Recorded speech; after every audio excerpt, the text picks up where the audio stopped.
Hello students, आज हमें optical isomerism start करना है जो कि एक इंपॉर्टेंट और इंटरेस्टिंग टॉपिक है। इस टॉपिक को हम बिल्कुल बेसिक लेवल से पढ़ना स्टार्ट करेंगे और अच्छे लेवल के क्वेश्चन करेंगे ताकि क्लास में ही आपके सारे कॉन्सेप्ट क्लियर हो जाए और ऑप्टिकल आइसोमेरिज्म के क्वेश्चंस आप सेकंड्स में सॉल्व कर सकें, क्योंकि ये टॉपिक ना कि ओनली एग्जाम में पूछा जाता है बल्कि इसका यूज आगे रिएक्शन मैकेनिज्म में भी होगा।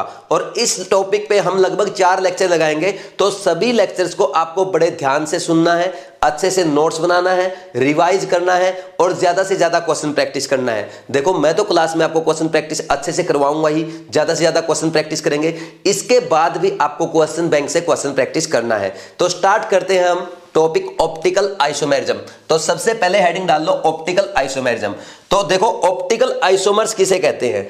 ऐसे कंपाउंड जिनका मॉलिक्यूलर फॉर्मूला सेम हो, स्ट्रक्चर सेम हो, बट उनका बिहेवियर प्लेन पोलराइज लाइट की तरफ डिफरेंट हो, उनको हम ऑप्टिकल आइसोमर्स कहते हैं और फिनोमिना को ऑप्टिकल आइसोमेरिज्म कहते हैं। तो ये कैसे चेक करते हैं, प्रैक्टिकली कैसे होता है, वो अभी हम समझ लेंगे डायग्राम बना करके। उससे पहले आप एक बार डेफिनेशन लिख लो। तो मेरे साथ साथ लिख सकते हो, आप लिखो साथ साथ। कंपाउंड्स, मैं बोलता जाऊंगा, साथ साथ लिखते जाना। Compounds which have same molecular formula, same structure, but different behavior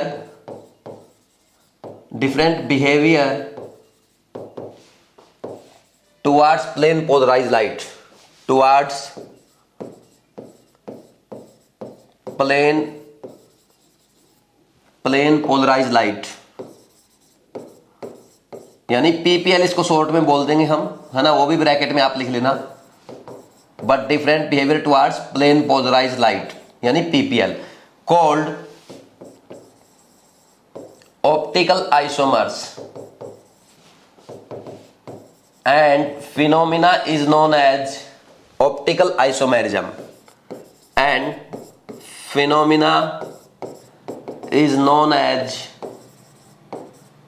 optical isomerism. तो डेफिनेशन हो गई अपनी, कैसे डिफरेंट बिहेवियर शो करते हैं पीपीएल की तरफ, वो हम देख लेते हैं। सबसे पहले पीपीएल क्या होता है वो देखते हैं। जैसे अगर मान लीजिए हम बात करें, ये हमारा ये लाइट का बल्ब है, आप लट्टू भी बोलते हो इसको। देखो, ये हमारा लाइट का सोर्स है, बल्ब है मान लीजिए, ये चारों डायरेक्शन में लाइट इमिट करता है ना, ये हमारा लाइट सोर्स है, ठीक है। अब हम क्या करेंगे, इससे लाइट जो इमिट होगी वो सभी डायरेक्शंस में फैलती है, हर एक डायरेक्शन में जाएगी, ठीक 3D फैलेगी ऐसे। ये हम दिखा देते हैं, ऐसे फैलेगी, ठीक।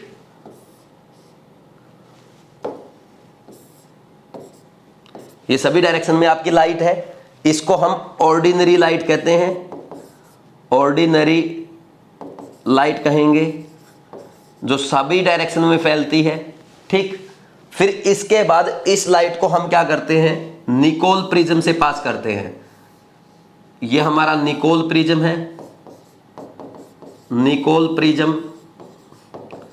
और इसके थियोरेटिकल बात एक ये आती है कि किस चीज का बना होता है, तो ये कैल्साइट का बना होता है, कैल्साइट बोल दो या CaCO3 बोल दो, कैल्साइट और CaCO3, ठीक। अब देखो, अब जब इससे ये लाइट पास करती है तो निकोल प्रिज्म क्या करता है, इस लाइट को सिंगल प्लेन में कर देता है, मतलब इस लाइट को एक प्लेन में कर देता है। फिर इसको हम कहते हैं प्लेन पोलराइज लाइट, यही आपकी पीपीएल है, समझ रहे हो, ये पीपीएल है। मतलब ये सभी डायरेक्शन में थी, 3D में थी, अब ये एक प्लेन में आ गई। ये मान लीजिए इधर भी थी, उधर भी थी, इधर भी थी, इधर भी थी, ऑर्डिनरी लाइट सभी डायरेक्शन में थी। तो जैसे इसको निकोल प्रिज्म से पास किया तो ये इसको एक प्लेन में ले आया, तो इसलिए इसको प्लेन पोलराइज लाइट भी हम कहते हैं। तो अब इसके बाद देखो क्या होता है, जो ये प्लेन पोलराइज लाइट है, अपने को इसी पे एक्सपेरिमेंट करना है। हम करते क्या है, ये प्लेन पोलराइज लाइट ली हमने, ये प्लेन पोलराइज लाइट लिया और इस प्लेन पोलराइज लाइट को कहां से पास किया, पोलरीमीटर से, पोलरीमीटर ट्यूब से। ये हमारी पोलरीमीटर ट्यूब है,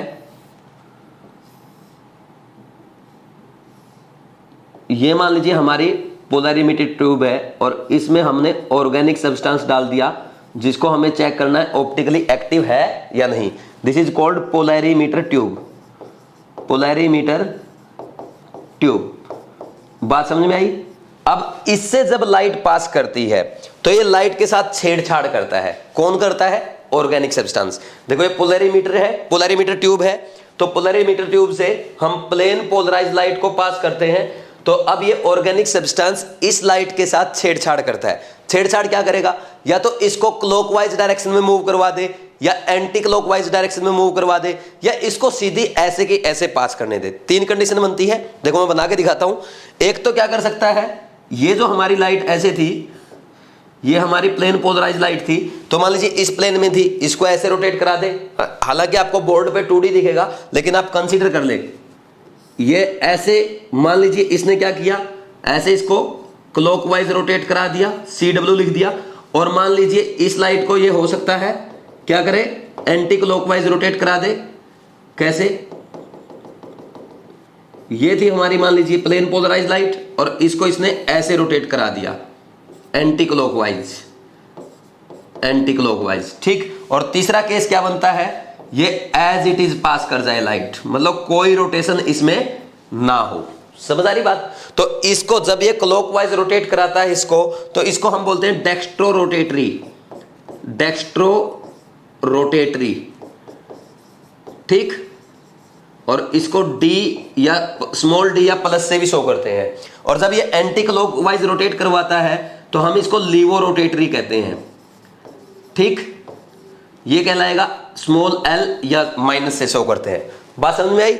अब देखो हुआ क्या, इन दो केस में उसने लाइट के साथ छेड़छाड़ की, है ना। ये ऑर्गेनिक सब्सटेंस ने इन दो केस में लाइट को या तो क्लॉकवाइज मूव करवा दिया या एंटी क्लॉकवाइज मूव करवा दिया। यानी हम क्या कहेंगे, इस ऑर्गेनिक सब्सटेंस ने लाइट के साथ छेड़छाड़ की है, ऑप्टिक्स के साथ छेड़छाड़ की है, इसलिए हम कहेंगे this is optically active substance. तो अगर ऐसे रोटेट करवा देता है तो इस केस में हम इनको बोलते हैं, चाहे किधर भी मूव करा दे, this is optically active substance.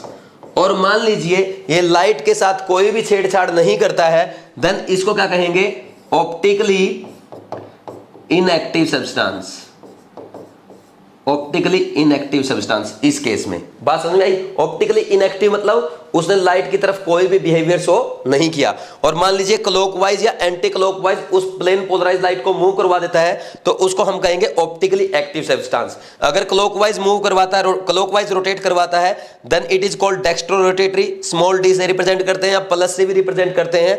और अगर एंटी क्लॉकवाइज रोटेट कराता है तो उसको हम लीवो रोटेटरी या स्मॉल एल से भी रिप्रेजेंट करते हैं और माइनस वी से भी रिप्रेजेंट करते हैं। ये बात समझ में आई? ऑप्टिकली एक्टिव और ऑप्टिकली इनएक्टिव सब्सटेंस। बात समझ में आती है?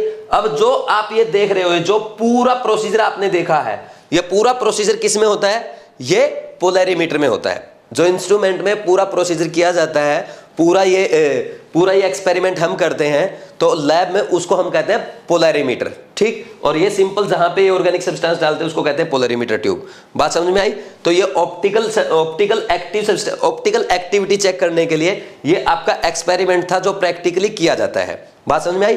अब देखो आपने ये देख लिया कि ऑप्टिकली एक्टिव सब्सटेंस क्या होता है, ऑप्टिकली इनएक्टिव सब्सटेंस क्या होता है। मैं फिर बोल देता हूं, जो सब्सटेंस, जो ऑर्गेनिक सब्सटेंस जरूरी नहीं है, ऑर्गेनिक सब्सटेंस मैंने इसलिए लिख दिया यहां पे क्योंकि हम ऑर्गेनिक पढ़ रहे हैं। आप बेशक यहां पे ओनली सब्सटेंस लिख लो, कोई जरूरत नहीं है ऑर्गेनिक लिखने की, क्योंकि हम इनऑर्गेनिक में भी तो पढ़ते हैं। यहां पे सब्सटेंस लिखो आप, ठीक, कि कोई भी सब्सटेंस है जो लाइट को क्लॉकवाइज या प्लेन पोलराइज लाइट को क्लॉकवाइज या एंटी क्लॉकवाइज रोटेट करा दे, उसको ऑप्टिकली एक्टिव सब्सटेंस कहते हैं। और जो लाइट को ना तो क्लॉकवाइज और ना ही एंटी क्लॉकवाइज रोटेट करा पाए, यानी पीपीएल सीधे के सीधी पास कर जाए, जैसी थी वैसी ही पास कर जाए, उसको हम ऑप्टिकली इनएक्टिव सब्सटेंस कहते हैं। ये समझ में आपको? अब बात ये आती है, जैसे हमने ये रोटेशन किया है, ये रोटेशन किया या ये रोटेशन किया, अब ये रोटेशन कितना होगा, 10 degree, 15 degree, 20 degree, 30 degree, 60 degree, ये किस बात पे डिपेंड करेगा? ये रोटेशन का जो मैग्नीट्यूड होगा वो किस बात पे डिपेंड करेगा, वो अपने को समझना है। अब सबसे पहली बात देखो, अगर यहां पे सब्सटेंस हम दूसरा ले जाएं तो ये ऑप्टिकल रोटेशन डिफरेंट होगा। तो पहली बात तो नेचर ऑफ ऑर्गेनिक सब्सटेंस पे डिपेंड करेगा, ठीक। दूसरा, अभी लिखना मत, मैं लिखवा दूंगा, पहले समझ लो। मैं साथ साथ लिखूंगा बोर्ड पे, नेक्स्ट पेज पे लिखूंगा, फिर आप साथ साथ लिख लेना। पहले तो किस पे डिपेंड करेगा कि नेचर ऑफ ऑर्गेनिक सब्सटेंस पे, ठीक। अलग अलग ऑर्गेनिक सब्सटेंस के लिए अलग अलग रोटेशन होगा लाइट का। नेक्स्ट दूसरा, हमने यहां पे कंसंट्रेशन क्या ली है सब्सटेंस की, कंसंट्रेशन ऑफ सब्सटेंस पे डिपेंड करेगा कि वो हमने डाइल्यूट लिया है या ज्यादा कंसंट्रेटेड लिया है, तो उस पर भी magnitude of rotation of light depend करेगा। नेक्स्ट फिर उसके बाद किस पे डिपेंड करेगा, ये जो सब्सटेंस का सॉल्यूशन हमने बनाया है, ऐसा नहीं लेते कि सीधा सब्सटेंस वहां जाके रख दिया, पहले हम सॉल्यूशन बनाते हैं, तो उस सब्सटेंस का सॉल्यूशन यहां पे रखा जाता है पोलरीमीटर ट्यूब में। तो हमने जो सॉल्यूशन लिया है वो अगर अलग अलग सॉल्वेंट में ले तब भी जो लाइट का रोटेशन होगा, प्लेन पोलराइज्ड लाइट का रोटेशन होगा, तब भी उसका मैग्नीट्यूड क्या होगा, अलग अलग होगा। यानी नेचर ऑफ सॉल्वेंट पे भी डिपेंड करेगा। इसके अलावा और किस चीज पे डिपेंड करेगा, जो हमने पोलरीमीटर लिया है इसकी लेंथ कितनी है और इसका क्रॉस सेक्शन कितना है, उस पे भी डिपेंड करेगा, length and cross section of polarimeter tube. उसके साथ और किस पे डिपेंड करेगा, अब देखो यहां पे मान लीजिए हमने जो लाइट ली है ये अलग अलग वेवलेंथ की लाइट हो सकती है, ये आपकी रेड कलर की लाइट हो सकती है, ये आपके ग्रीन कलर की लाइट हो सकती है, येलो कलर की लाइट हो सकती है। तो अलग अलग कलर की जो लाइट होगी तो उसके नेचर पे भी डिपेंड करेगा, यानी वेवलेंथ ऑफ लाइट पे भी डिपेंड करने वाला है। बात समझ में आ रही है, क्योंकि अलग अलग कलर की लाइट का अलग अलग वेवलेंथ होगा और अलग अलग वेवलेंथ की लाइट का ऑप्टिकल रोटेशन अलग अलग होगा, तो यानी वेवलेंथ ऑफ लाइट पे भी डिपेंड करेगा। और सबसे लास्ट, कोई भी एक्सपेरिमेंट जब भी हम करते हैं वो टेम्परेचर पे जरूर डिपेंड करता है, यानी किस पे डिपेंड करेगा, ये टेम्परेचर पे भी डिपेंड करेगा। तो ये बातें आपको अच्छे से समझ में आई, किस किस चीज पे डिपेंड करेगा। मैं एक बार फिर बोल देता हूं, फिर हम एक साथ लिख लेंगे। सबसे पहला पढ़ा हमने नेचर ऑफ ऑर्गेनिक सब्सटेंस, दूसरा कंसंट्रेशन ऑफ सब्सटेंस यानी concentration of this organic concentration of this substance, concentration of solution of this substance. Next is nature of solvent, उसके बाद length and cross section of tube, wavelength of light and last one is temperature. कोई भी experiment हो वो temperature पे जरूर depend करता है। तो ये एक बार बना लो, फिर आगे हम इसको अच्छे से लिखते हैं।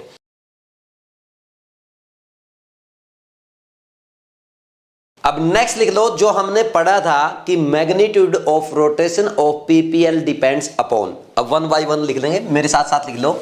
इसमें पहले हेडिंग बना लो, magnitude of rotation of PPL depends upon. तो सबसे पहले इसमें क्या लिखेंगे, आपको पहले पता ही है नेचर ऑफ सब्सटेंस, भले ही ऑर्गेनिक लिखो या कैसे भी लिखो, है ना, क्योंकि इनऑर्गेनिक के लिए भी बात करते हैं ना, तो सीधा लिख लो नेचर ऑफ सब्सटेंस, ओनली ये लिखो नेचर ऑफ सब्सटेंस। सेकंड क्या बोला था हमने, concentration of substance in solution, ठीक। और थर्ड वन रिमाइंड करते चलो साथ के साथ, nature of solvent. Fourth one is, fourth क्या था, फोर्थ हमने क्या पढ़ा था, length and cross section of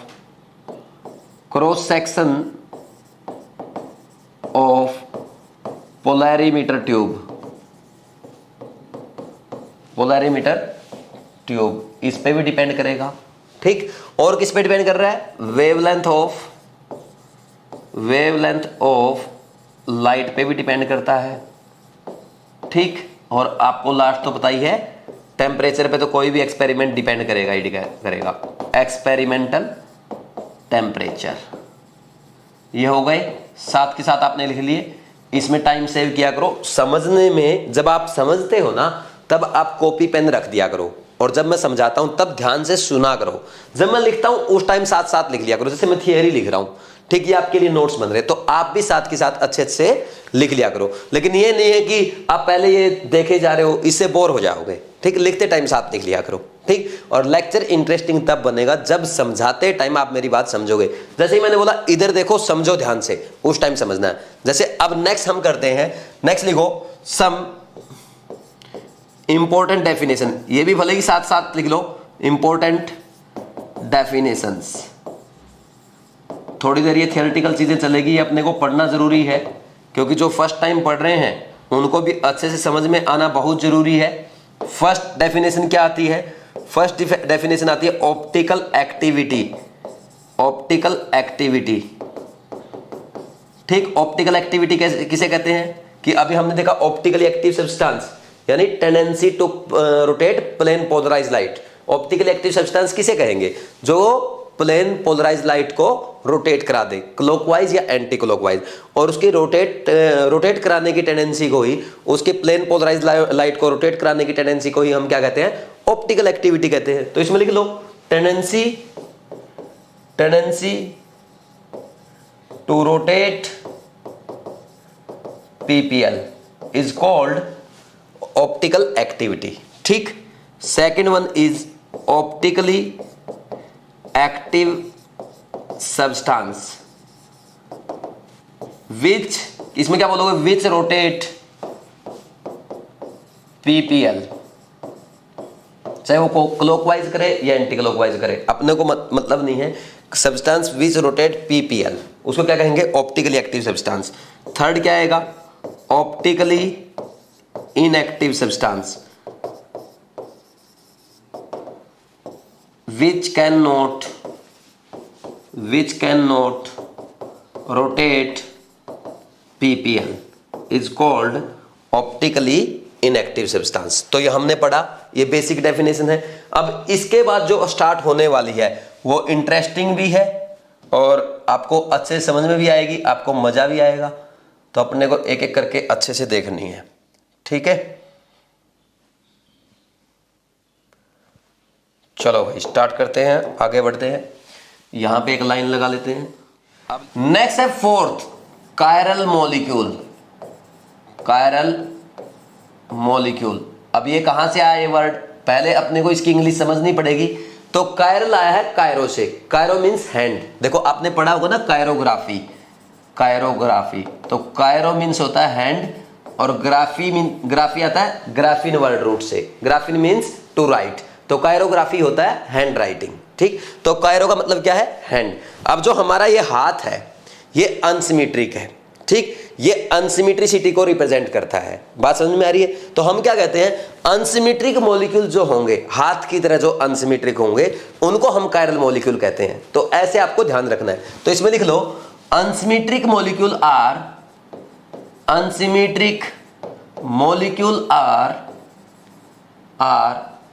called chiral molecule। chiral molecule। अब मेरी बात ध्यान से सुनना, यहां पे हम क्या कहते हैं भाई? जो कायरल मॉलिक्यूल होते हैं, नेक्स्ट पॉइंट ये है, उनकी मिरर इमेज नॉन सुपर इंपोजेबल होती है। यानी कायरल मॉलिक्यूल की मिरर इमेज बना ली जाए और वो उस पे कायरल मॉलिक्यूल पे रखी जाए तो वो सुपर इंपोज नहीं करेगी। कहां से पता चला? जैसे मान लीजिए मेरा ये हाथ है और यहां पे मैं एक मिरर लगा दूं ऐसे, है ना, तो इसका मिरर इमेज ऐसा दिखेगा आपको। समझ आ रही बात? मिरर में तो अगर मैं ऐसा करके इसको ऐसा रखने की कोशिश करूं तो क्या ये सुपर इंपोज कर गया? ये साइड में निकल गया ना, तो ये सुपर इंपोज नहीं कर रहा। तो ये भी इसलिए कायरल वर्ड यहां से लिया गया है, कायरो से। बात समझ में आ रही है? अनसिमेट्रिसिटी को रिप्रेजेंट करता है। तो इसमें आप लिख लेना, कायरल मॉलिक्यूल में लिखना, chiral molecule have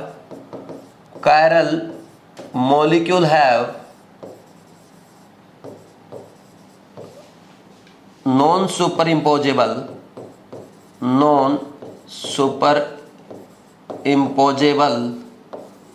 mirror image. ठीक है, जैसे क्या होगा यहां पे? मान लीजिए मैंने ये ले लिया, पी ले लिया, मान लीजिए इंग्लिश के वर्ड रूट से हम समझ रहे हैं। तो यहां पे मैंने मान लीजिए क्या लगाया? मिरर लगाया ऐसे, तो इसकी ऐसे बनेगी मिरर इमेज, और ये जो मिरर इमेज है ये एक दूसरे पे सुपर इंपोज नहीं करेगी। ऐसे ही सिमिलरली अगर आप एस की बनाएंगे तो एस की ऐसे बनेगी, ये एक दूसरे पे सुपर इंपोज नहीं करती है। ठीक, आप और बनाएंगे, जेड की बनाएंगे तो जेड की नहीं करेगी। ठीक, तो जेड की ऐसी बन जाएगी। समझ आ रही बात? तो ये एक दूसरे पे सुपर इंपोज नहीं करती है। तो ये सारे आपके कायरल कहलाएंगे। ये सारे लेटर्स क्या है? कायरल है। तो इनकी मिरर इमेज एक दूसरे, मान लीजिए ये पी है, इसकी ये मिरर इमेज है, इसको उठाकर मैं इसके ऊपर रख दूं, क्या ये सुपर इंपोज कर रही है? नहीं कर रही। और नहीं कर रही तो ये क्या है? कायरल है। बात समझ में आई? अब देखो एक नोट डालना है आपको। नोट डाल के हम यहां लिखेंगे जो भी कायरल मॉलिक्यूल होते हैं जो भी कायरल मॉलिक्यूल होते हैं वो ऑप्टिकली एक्टिव होते हैं। Chiral molecules are optically active. लिखो, chiral molecules are optically active. बात समझ में आ रही है? कायरल मॉलिक्यूल ऑप्टिकल एक्टिव होते हैं। अब मैं थोड़ा सा आपको यहां पे बता देता हूं ऐसा क्यों होता है। देखो, कायरल मींस अनसिमेट्रिक। हमेशा याद रखो, क्या लिखो, आप ब्रैकेट में लिख लो अपने नोट्स में, कायरल मींस अनसिमेट्रिक, ऐसे याद रख लो बस, अनसिमेट्रिक। ठीक, जैसे ही कायरल बोल दे आपको कुछ और नहीं समझना, कायरल मॉलिक्यूल मत बोला आप समझ जाएंगे कि अनसिमेट्रिक मॉलिक्यूल की बात हो रही है। तो यह बात आपको ध्यान रखनी है, ये अपना देसी मेथड है, इसको हम ऐसे ही समझेंगे। बात समझ में आई कि नहीं आई? कोई डाउट है क्या? अब देखो क्या होगा, मान लीजिए कोई सिमेट्रिक मॉलिक्यूल है, ठीक, मान लीजिए कोई ऐसे है सिमेट्रिक मॉलिक्यूल है, ये क्या करेगा, आधी लाइट को 50% मॉलिक्यूल तो क्या करेगा, लाइट को क्लॉकवाइज रोटेट कराएगा और 50% क्या करेगा, पीपीएल को एंटी क्लॉकवाइज कराएगा। तो नेट रोटेशन क्या आएगा, 0 आएगा ना। और अगर बात की जाए अनसिमेट्रिक मॉलिक्यूल की, तो अनसिमेट्रिक मान लीजिए ऐसा कुछ स्ट्रक्चर है, ये है, तो ये अनसिमेट्रिक क्या करेगा, जब यहां से लाइट पास की जाएगी तो कुछ ना कुछ रिजल्ट आएगा ही आएगा। इसको भले ही हटा दो, इसको नेक्स्ट उसमें बना लेंगे। इससे जब लाइट पास की जाएगी तो कुछ ना कुछ रोटेशन आएगा ही आएगा आपका, चाहे कैसे भी आए, चाहे वो क्लॉकवाइज आए चाहे वो एंटी क्लॉकवाइज आए, क्योंकि वो अनसिमेट्रिक है। समझ आ रही बात? मान लीजिए इस मॉलिक्यूल का 30% तो क्लॉकवाइज रोटेशन करा रहा है, क्लॉकवाइज, और 70% क्या करा रहा है, एंटी क्लॉकवाइज। तो नेट रिजल्टेंट क्या आएगा, एंटी क्लॉकवाइज ना। मान लीजिए आधे मॉलिक्यूल ने, इसमें से मॉलिक्यूल के कुछ पार्ट ने क्या किया, लाइट को 40 डिग्री क्लॉकवाइज रोटेट करा दिया, और दूसरे बाकी बचे हुए पार्ट ने उसको 100 डिग्री एंटी क्लॉकवाइज रोटेट करा दिया। तो नेट रोटेशन कितना आएगा लाइट का, 40 इधर 100 इधर, तो बचा हुआ 60 इधर आ जाएगा। बात समझ में आ रही है? तो अनसिमेट्रिक मॉलिक्यूल क्या करता है, लाइट को रोटेट कराएगा ही कराएगा, सिमेट्रिक मॉलिक्यूल नहीं करा सकता, क्योंकि सिमेट्रिक मॉलिक्यूल में क्या होगा, आधा तो क्लॉकवाइज कराएगा 50 डिग्री तो, और 50 डिग्री क्या कर देगा, एंटी क्लॉकवाइज, नेट रोटेशन 0। इसलिए हम क्या कहेंगे, जो अनसिमेट्रिक मॉलिक्यूल है वो प्लेन पोलराइज्ड लाइट को रोटेट कराएंगे ही कराएंगे, और इसीलिए अनसिमेट्रिक मॉलिक्यूल आपके ऑप्टिकली एक्टिव होंगे। और अनसिमेट्रिक को हम कायरल बोल रहे हैं, इसलिए मैं लिख दिया chiral molecules are optically active. इतना समझना आपको, इसको नोट कर लो, फिर हम आगे बढ़ते हैं।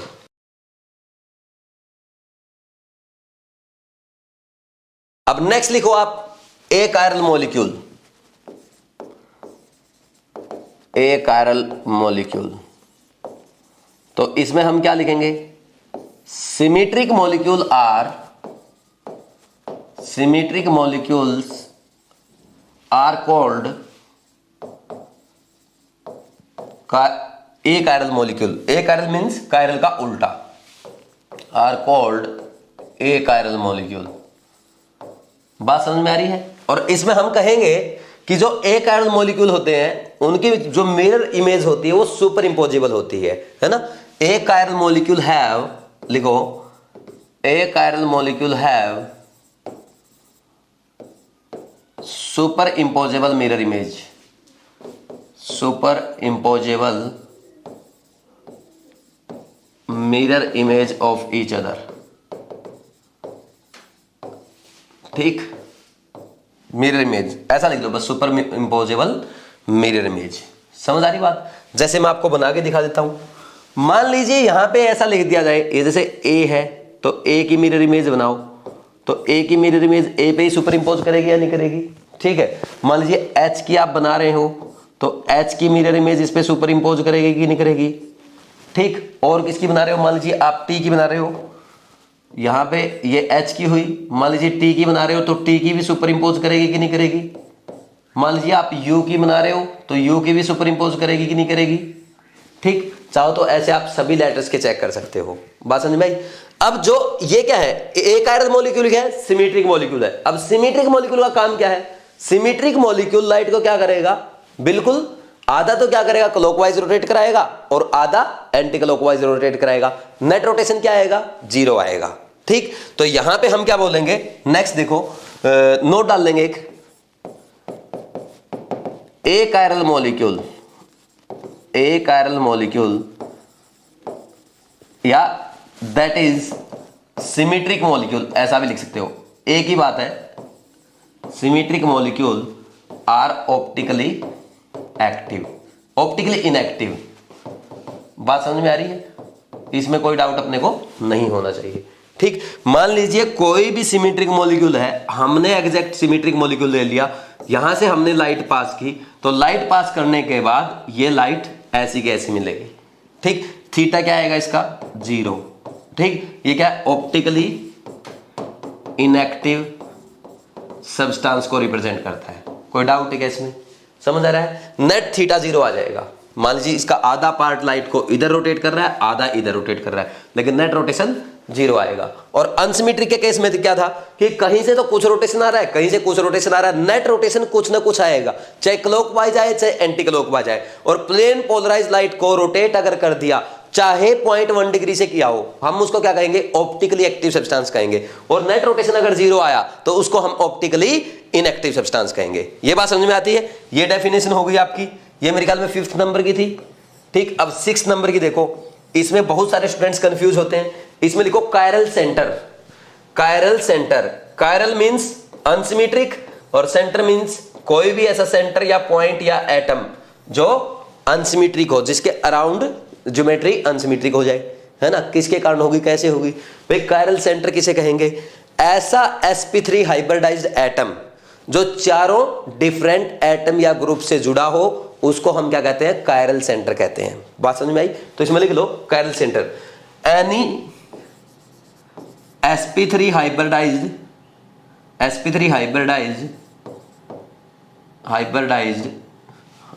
की स्पेलिंग गलत हो गई, any sp3 hybridised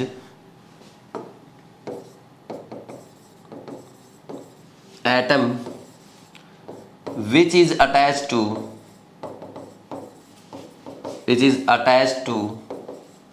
4 different atoms or group called chiral center। बात समझ में आई भाई? कोई भी सेंटर ऐसा है sp3 हाइब्रिडाइज्ड है और उसके चारों ग्रुप या एटम डिफरेंट लगे हुए हैं, उसको हम कायरल सेंटर कहेंगे। बात समझ में आ रही है? तो देखो, अब जैसे इसमें हम क्या कहेंगे? कोई भी मॉलिक्यूल, अभी आगे एग्जांपल हम बहुत सारे करेंगे, एक नोट और डाल दो। बहुत सारे बच्चे ये सोचते हैं अगर किसी मॉलिक्यूल में कायरल सेंटर आ जाए तो हमेशा ऑप्टिकली एक्टिव होगा, क्योंकि क्या है, वो सभी डिफरेंट ग्रुप से जुड़ा है, तो उसकी मिरर इमेज कभी भी सुपर इंपोज नहीं करेगी। बात बिल्कुल सही है, लेकिन ये हमेशा सही नहीं है, कहीं ना कहीं जाकर के ये भी फेल हो जाती है। तो इसलिए मैं एक नोट यहाँ पे आपको डलवा रहा हूं और इस नोट को हम आगे जाके प्रूव भी करेंगे। ठीक है, तो लिखो chiral centre is not the necessary condition for optical activity. ठीक, ये नोट डाल देना आप। ठीक है, और जो अगर हमारे पास अगर कोई आइटम ऐसा आ जाए, जैसे ये आ गया, मान लीजिए इसके क्या लगा हुआ है, ये फ्लोरीन लगा दिया, ये क्लोरीन लगाया, ये ब्रोमीन लगाया, ये आपका हाइड्रोजन लगा दिया, तो चारों एटम अलग लगे हुए हैं, तो इस कार्बन के चारों एटम अलग लगे, तो ये कायरल सेंटर है। तो हम ऐसे रिप्रेजेंट करेंगे। अब जहां भी मैं आपको कायरल सेंटर सिखाऊंगा वहां पे मैं स्टार से रिप्रेजेंट उसको करता चलूंगा। और जरूरी नहीं यही कि मान लीजिए जैसे N है, इसके R1 एक ग्रुप ये लगा, R2 एक ग्रुप अलग ये लगा, R3 एक ग्रुप अलग ये लगा, एक ग्रुप अलग ये लगा, तो ये भी कायरल सेंटर है। मान लीजिए ऐसा भी जरूरी नहीं है कि आपके पास अगर ऐसा आ जाए कि यहाँ पे एक लोन पेयर है, यहाँ पे आपने क्या किया, हाइड्रोजन लगा दिया, यहाँ पे मिथाइल लगा दिया और ये यहाँ पे इथाइल लगा दिया, तो lone pair is considered as pseudo atom. तो लोन पेयर सबसे अलग हो गया, हाइड्रोजन अलग लगा, मिथाइल अलग लगा, इथाइल अलग लगा, sp3 हाइब्रिडाइज्ड है और चारों ग्रुप डिफरेंट है, तो हम क्या बोलेंगे, ये कायरल मॉलिक्यूल है। बात समझ में आ रही है? ये कायरल सेंटर इसके पास है, कायरल मॉलिक्यूल नहीं बोलेंगे।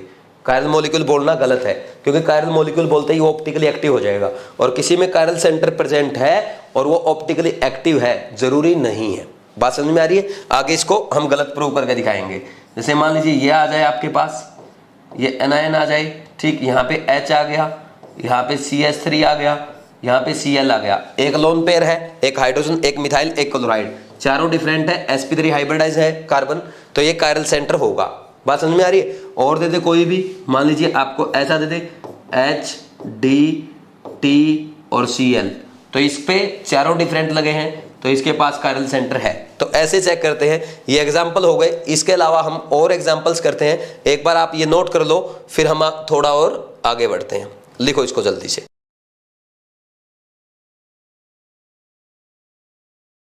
देखो कायरल सेंटर कितने हैं ये काउंट करने के लिए काफी क्वेश्चंस मैंने आपके लिए लिख दिए हैं। बहुत सारी प्रैक्टिस आप क्लास में ही कर लेंगे, तो पहले से स्टार्ट करो, मेरे साथ साथ करना है। पहले क्वेश्चन में बताओ भाई कितने कायरल कार्बन है। कायरल कार्बन देखने के लिए, कायरल सेंटर देखने के लिए आपको एक ऐसा एटम चाहिए जिसका हाइब्रिडाइजेशन sp3 हो और उससे जो एटम्स लगे हुए हैं या ग्रुप्स लगे हुए हैं, चारों एटम या चारों ग्रुप डिफरेंट होने चाहिए। तो स्टार्ट करते हैं फर्स्ट से। तो ये sp3 हाइब्रिडाइजेशन आपको दिख रहा साफ साफ, हाइड्रोजन लगा, क्लोरीन लगा, OH लगा, मिथाइल लगा, तो एक कायरल कार्बन है।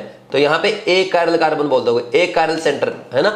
ठीक, तो नेक्स्ट वाले में देखो, ये तो सारे क्या है sp2, इसको हम काउंट नहीं करेंगे। ऊपर वाला मिथाइल, उसके 3 हाइड्रोजन सेम लगे हैं, उसको नहीं काउंट करेंगे। लेकिन इस कार्बन के देखो, एक तो फिनाइल ग्रुप लगा, हाइड्रोजन लगा, OH लगा और मिथाइल लगा, तो इसके पास एक कायरल सेंटर है।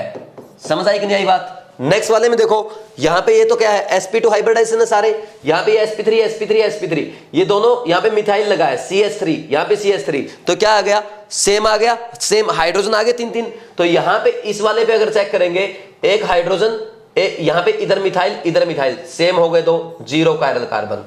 ठीक, या जीरो कायरल सेंटर बोल सकते हो। इस वाले केस में देखो, यहां पे आपने देखा ये sp2 है, इसको चेक नहीं करेंगे, ये sp3 है, इसमें CH3 लगा, यहां पे CH3, ये CH3, ये तो चेक नहीं करेंगे CH3 वाले। यहां पे इस कार्बन पे अगर चेक करोगे, ये ग्रुप लगा हुआ है, एक हाइड्रोजन लगा, लेकिन ये और ये दोनों मिथाइल ग्रुप लगे हैं, तो इसमें भी कोई कायरल सेंटर नहीं है, क्योंकि 2 मिथाइल ग्रुप सेम आ गए। नेक्स्ट वाले में देखो, यहां पे एक तो ये ग्रुप लगा हुआ CH3CO, एक यहां पे क्लोरीन लगा हुआ, एक मिथाइल और एक हाइड्रोजन, तो चारों ग्रुप डिफरेंट है, sp3 हाइब्रिडाइजेशन है, 1 कायरल सेंटर। बात समझ में आ रही है? नेक्स्ट देखो, यहां पे मिथाइल का चेक नहीं करेंगे क्योंकि 3 हाइड्रोजन आ गए, और यहां पे सल्फर पे अगर देखा जाए, ये एक बॉन्ड, ये 2 लोन पेयर, sp3 हाइब्रिडाइजेशन है, लेकिन 2 लोन पेयर सेम आ जाएंगे, इसलिए उस पर भी चेक नहीं करेंगे। ठीक, नेक्स्ट इस वाले कार्बन एटम पे अगर देखा जाए, यहां पे एक क्लोरीन लगा है, यहां पे इधर एक सल्फर और मिथाइल ग्रुप लगा, यहां पे एक ये ग्रुप अलग लगा और एक हाइड्रोजन लगा, तो यहां पे एक कायरल सेंटर होगा। ठीक, और यहां पे अगर सल्फर की बात की जाए, सल्फर के पास एक लोन पेयर, एक मिथाइल लगा, एक ऑक्सीजन लगा हुआ और एक ये ग्रुप लगा हुआ पूरा, तो ये भी कायरल सेंटर है। तो इसमें 2 कायरल सेंटर आएंगे।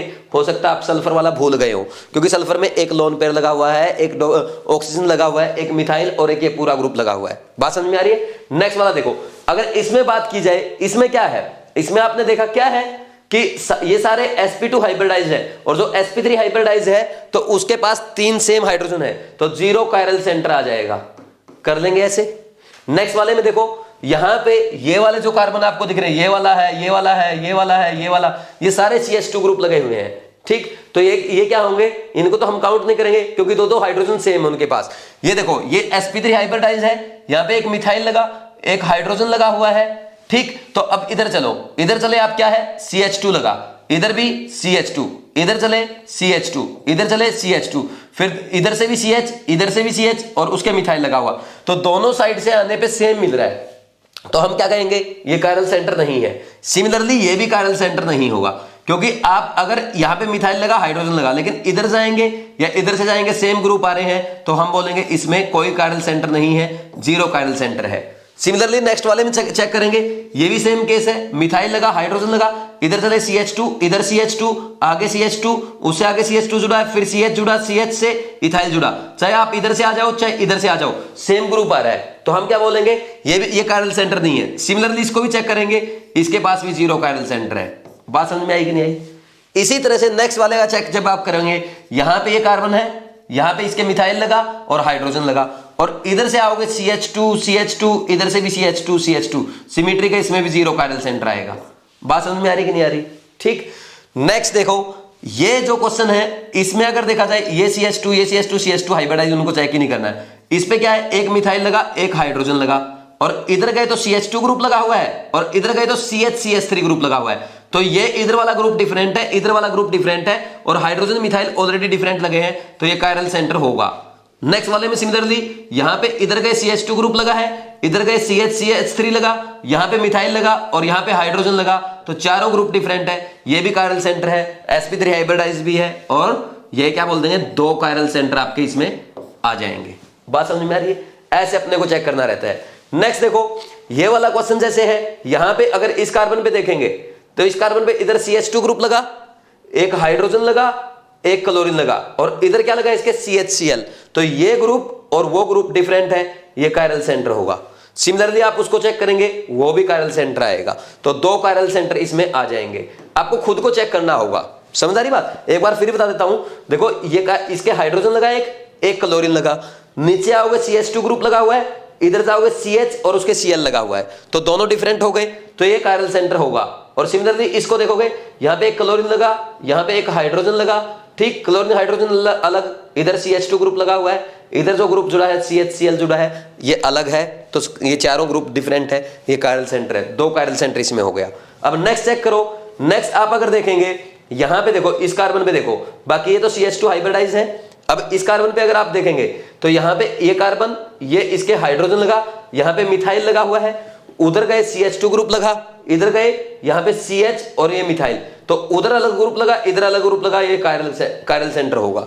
नेक्स्ट अगर ये वाला आप चेक करेंगे तो यहां पे इस कार्बन पे ये मिथाइल ग्रुप लगा, ये हाइड्रोजन लगा, इधर गए CH2 और इधर CH लगा, तो ये भी कायरल सेंटर होगा। बात समझ में आ रही है? अब नेक्स्ट आगे देखना आप है ना, आपने सोचा होगा ये 2 ही होंगे, लेकिन इसमें 4 आएंगे, मैक्सिमम आपके 3 आए होंगे। 2 नेक्स्ट मैं आपको बताने वाला हूं, आप पक्का भूले होंगे। तो देखो यहां पे अगर बात की जाए, यहां पे क्या, इधर CH2 लगा, इधर CH2 लगा, CH2 से आगे बढ़े, यहां पे CH3, ये वाला ग्रुप लगा हुआ है CH3, लेकिन इधर CH2 फिर CH2, तो इसका ये फर्स्ट कार्बन दोनों का सेम है। इधर चले, सेकंड कार्बन CH2 है, ये थर्ड कार्बन पे CH3 लगा, सेकंड कार्बन पे CH3 लगा है, तो ये डिफरेंट हो गया। और यहाँ पे एक हाइड्रोजन और एक ये मिथाइल ग्रुप, ये नाइट्रोजन वाला ग्रुप लगा है, तो ये अलग है, चारों ग्रुप डिफरेंट है, कायरल सेंटर है। ठीक, नेक्स्ट वाले में देखो, नाइट्रोजन को अगर देखोगे, नाइट्रोजन के एक तो पूरा ये ग्रुप लगा हुआ, ये मिथाइल लगा हुआ, ये इथाइल लगा हुआ और एक लोन पेयर यहाँ पे, तो ये भी कायरल सेंटर है। इसमें 4 कायरल सेंटर है। समझ आ गई बात? बहुत अच्छा क्वेश्चन था। नेक्स्ट नीचे वाला करके देखो। नीचे वाला जब आप करके देखेंगे, यहां पे एक हाइड्रोजन आएगा और एक मिथाइल, इधर CH2 लगा, इधर CH, ये डिफरेंट है। बात समझ में आई? सिमिलरली यहां पे एक हाइड्रोजन लगा हुआ है और एक मिथाइल लगा हुआ है, नीचे CH2 उधर CH लगा हुआ है, तो ये कायरल सेंटर आएगा। बात समझ में आ रही है? अब देखो नेक्स्ट अगर इसमें देखोगे, यहां पे एक हाइड्रोजन लगा हुआ है और यहां पे CH2 उधर CH, तो ये कायरल सेंटर होगा। और सिमिलरली ये भी कायरल सेंटर होगा, आप चेक कर लोगे। अब तो 4 कायरल सेंटर आएंगे। बात समझ में आई? और नेक्स्ट ये वाला क्वेश्चन, अगर आप क्लास में रहते, ऑफलाइन क्लास अगर हमारी अब रहती, तो मैं आपको इस क्वेश्चन को ठीक करने वाले बच्चे को चॉकलेट देता। तो चेक करो कितने हैं इसमें। मुझे पूरी उम्मीद है आप सभी ने रॉन्ग किया होगा। अगर आपने अभी भी ट्राई नहीं किया है, एक बार आप ट्राई कर सकते हैं। बहुत ही अच्छा क्वेश्चन है। देखो ऐसे इतने सिंपल क्वेश्चन कभी आ जाते हैं। मैं एक एक चीज आपको इतनी ज्यादा प्रैक्टिस करा दूंगा, आपको ना कुछ सोचने की, अलग बुक पढ़ने की जरूरत ही नहीं पड़ेगी। बात समझ में आ रही? इधर चलते हैं। देखो इसमें अगर बात की जाए, इधर से चलना स्टार्ट करो। यहाँ पे CH3 लगा, यहाँ पे CH2 लगा, चेक करने की जरूरत नहीं है। यहाँ पे CH है, यहाँ पे एक तो हाइड्रोजन है और एक क्या है आपका, ये मिथाइल ग्रुप, एक इथाइल और एक ये पूरा ग्रुप, तो ये चारों ग्रुप डिफरेंट है, ये कायरल सेंटर होगा। बात समझ में आई? नेक्स्ट इस वाले कार्बन पे देखना। अब इस वाले कार्बन पे एक तो हाइड्रोजन लगा हुआ, एक पूरा ये ग्रुप लगा हुआ अलग है, ऊपर CH2 लगा और नीचे CH लगा, तो ये भी कायरल सेंटर आपका है। बात समझ में आई कि नहीं आई? ठीक, ऊपर जाओगे, ऊपर तो क्या लगा हुआ है, CH2 लगा है। ठीक, तो CH2 में दोनों हाइड्रोजन सेम हो गए, नहीं चेक करेंगे। इसमें चेक करेंगे, एक मिथाइल लगा, एक हाइड्रोजन लगा और इधर ये टर्सरी कार्बन, इधर सेकेंडरी कार्बन, तो ये दोनों अलग है, ये कायरल सेंटर कहलाएगा। बात समझ में आई? अब नेक्स्ट वाले पे चलो। यहां पे ये जो कार्बन है, इस कार्बन पे एक हाइड्रोजन लगा हुआ है। ठीक, तो एक हाइड्रोजन लगा है, इधर CH2 ग्रुप लगा, उधर CH3 लगा और इधर वाला कार्बन 3 डिग्री कार्बन, ये भी 3 डिग्री कार्बन, लेकिन वो अलग टाइप का 3 डिग्री है, ये अलग टाइप का 3 डिग्री है, तो यानी ये भी कायरल सेंटर होगा। समझ आई बात? अब ये CH2 है, ये चेक नहीं करेंगे। ये पूरा मॉलिक्यूल जो आपका है, ये क्या है, ये sp2 हाइब्रिडाइज है, उसमें चेक नहीं करेंगे। CH2 वाले में वैसे चेक नहीं किया, तो हाइड्रोजन सेम है, तो इस पे चेक करेंगे, इस पे इन पे चेक नहीं करेंगे यहां तक। फिर आगे हम इस कार्बन पे sp3 हाइब्रिडाइज है क्योंकि एक हाइड्रोजन एक क्लोरीन, इधर एक पूरा ये ग्रुप लगा हुआ है और इधर ये CH ये टर्सरी कार्बन लगा हुआ है। ठीक, यहाँ पे sp2 कार्बन है और ये कैसा कार्बन है sp3, तो ये डिफरेंट है, ये कायरल सेंटर होगा। अब खुद इसका देखो, इसका अगर चेक करेंगे, इधर ये CH3 लगा, इधर ये CHCl लगा, एक हाइड्रोजन लगा है और बाकी ये ग्रुप लगा हुआ है, ये कायरल सेंटर है। बात समझ में आ रही है ना? इंटरेस्टिंग। इधर देखो, अब इस कार्बन पे एक तो हाइड्रोजन लगा होगा और एक क्या होगा, इधर ये इतना बड़ा ग्रुप लगा हुआ है, उधर ये अलग ग्रुप लगा हुआ है, एक मिथाइल, ये भी कायरल सेंटर होगा। बात समझ में आई? तो अब स्टार देख लो कितने हो गए, 1 2 3 4 5 6 7, तो 7 कायरल सेंटर इसमें आपके आएंगे। इतना इंटरेस्टिंग क्वेश्चन था। ठीक, नेक्स्ट और चेक करते हैं। अगर इसकी बात की जाए, हो गया ना, ये चेक कर लोगे कि आप खुद देख लेना, आंसर लिख लो फिर ट्राई कर सकते हो। यहां पे मिथाइल लगा, यहां पे हाइड्रोजन लगा, ठीक, और यहां पे मिथाइल हाइड्रोजन अलग, इधर CH2 ग्रुप, इधर CH, यानी ये sp2 कार्बन, ये sp3 कार्बन डिफरेंट होंगे, कायरल सेंटर है। सिमिलरली यहां पे एक हाइड्रोजन लगा, मिथाइल लगा, हाइड्रोजन लगा यहां पे और ये मिथाइल लगा, और इधर ये sp3 कार्बन, ये sp2 कार्बन डिफरेंट है, 2 कायरल सेंटर आएंगे। इसमें चेक कर लो, ये हाइड्रोजन लगा, ये OH लगा, ये मिथाइल लगा, नीचे पूरा ग्रुप लगा, ये कायरल सेंटर होगा। नीचे वाला ये भी जैसे, इधर OH, इधर H, इधर CH3, ऊपर ये वाला ग्रुप, 2 कायरल सेंटर आएंगे। इसमें ये रहा हाइड्रोजन सेम, 0 कायरल सेंटर। तो इस टाइप से इतने क्वेश्चन करवा दिए मैंने आपको। हालांकि बहुत छोटा टॉपिक था, छोटी सी एक सब टॉपिक था, फिर भी ज्यादा से ज्यादा क्वेश्चन मैंने आपको इसलिए प्रैक्टिस कराया ताकि आपको अच्छे से समझ में आ जाए। नोट करो, फिर आगे बढ़ते हैं।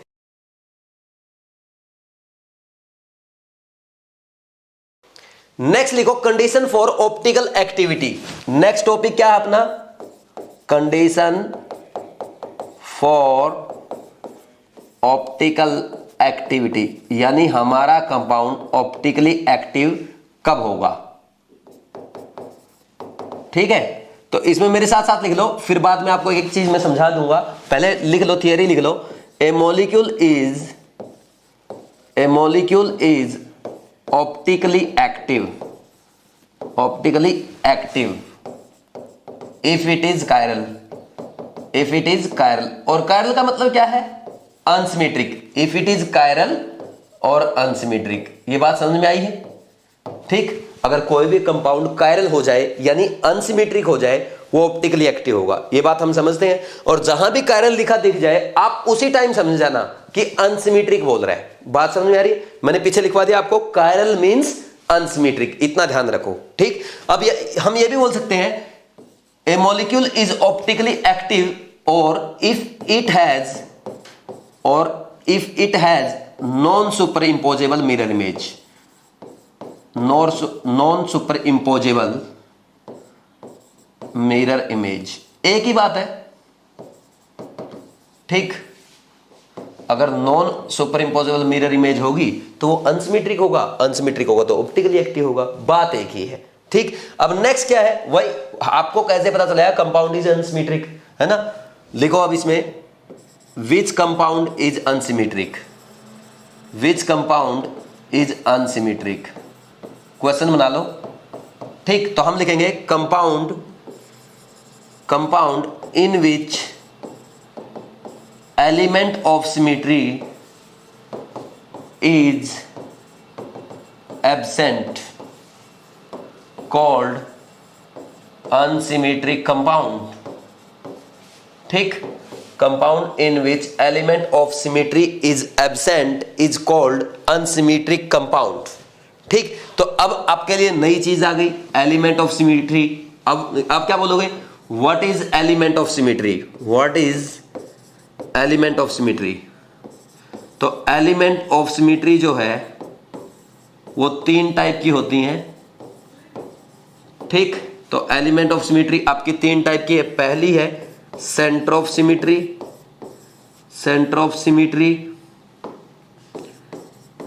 जिसको हम कोस भी बोलते हैं शॉर्ट में, COS।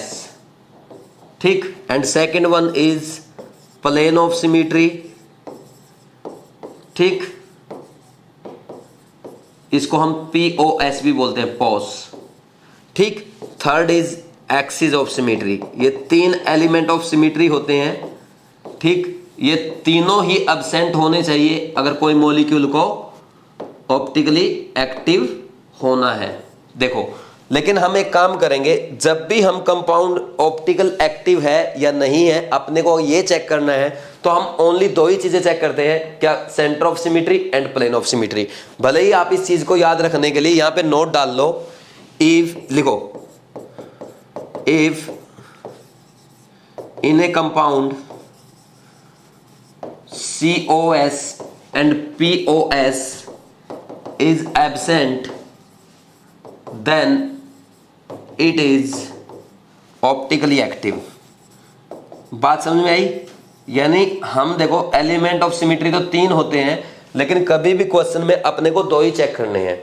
मान लीजिए अपने को मॉलिक्यूल दे दिया, तो हम उसमें चेक कर लेंगे क्या सेंटर ऑफ सिमेट्री प्रेजेंट है, क्या प्लेन ऑफ सिमेट्री प्रेजेंट है। अगर दोनों ही प्रेजेंट नहीं है तो हम बोल देंगे कंपाउंड हमारा ऑप्टिकली एक्टिव है। लेकिन यानी अपने को एक्सिस ऑफ सिमेट्री चेक करने की कोई जरूरत नहीं है। ठीक, ये बात समझ में आई? तो देखो सीक्वेंस कितना अच्छा बन रहा है, आपको समझ में भी आ रहा होगा कि condition for optical activity, A molecule is optically active if it is chiral और अनसिमेट्रिक। कोई मॉलिक्यूल कायरल है या अनसिमेट्रिक है, उसको हम ऑप्टिकली एक्टिव कंपाउंड कहेंगे। या यूं कह दो कि अगर उसकी मिरर इमेज नॉन सुपरइम्पोजेबल है तो वो ऑप्टिकली एक्टिव कंपाउंड कहलाएगा। अब बात यह आती है कि अनसिमेट्रिक कंपाउंड को हम कहते हैं optically active compound. What is unsymmetric compound? Unsymmetric compound किसे कहेंगे, है ना? तो compound in which element of symmetry is absent called unsymmetric compound. अब बात आती है कि एलिमेंट ऑफ सिमेट्री क्या होता है। एलिमेंट ऑफ सिमेट्री 3 टाइप का होता है, centre of symmetry, plane of symmetry, axis of symmetry. Axis of symmetry अपने काम का नहीं है, दोनों काम के हैं। अगर किसी भी दिए गए मॉलिक्यूल में सेंटर ऑफ सिमेट्री या प्लेन ऑफ सिमेट्री अगर एब्सेंट है तो हम कहेंगे कि हमारा मॉलिक्यूल क्या है, अनसिमेट्रिक है, दैट इज ऑप्टिकली एक्टिव है। ये बात समझ में आई? अब अपने को क्या करना है, सेंटर ऑफ सिमेट्री और प्लेन ऑफ सिमेट्री कैसे चेक करते हैं वो पढ़ना है। आपने ये नोट किया, अब हम आगे बढ़ते हैं।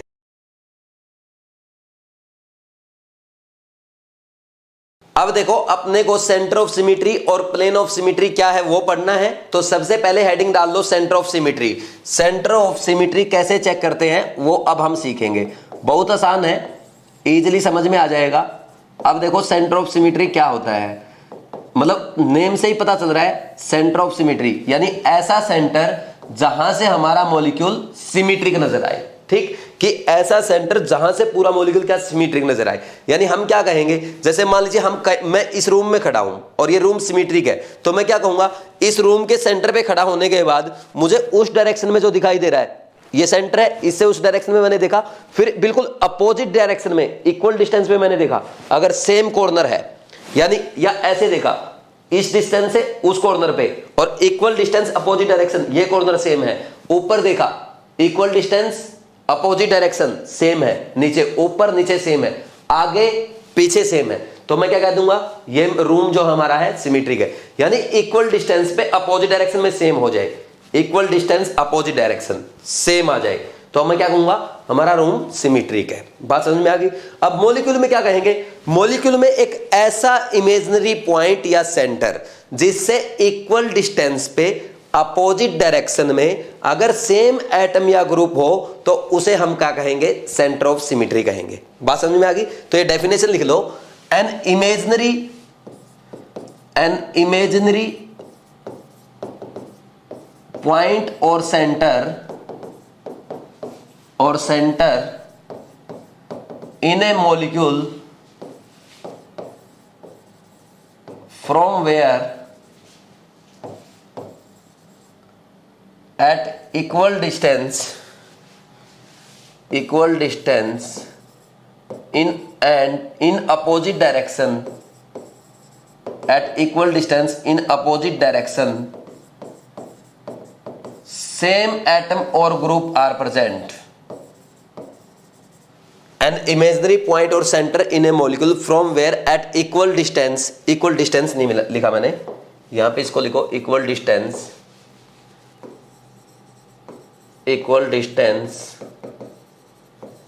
in opposite direction same atom or group are present,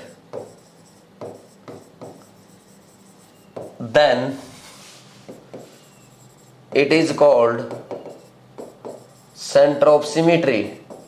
ठीक, अब एग्जाम्पल से और अच्छे समझ में आ जाएगा। जैसे मान लीजिए ये मॉलिक्यूल हमने बनाया, जैसे ये मॉलिक्यूल हम बना रहे हैं और आप इसके सेंटर पे बैठ जाओ, यहां बैठे आप, आपने देखा यहां पे क्या है, यहां पे जो चीज इस तरफ है उधर वो है क्या, नहीं है।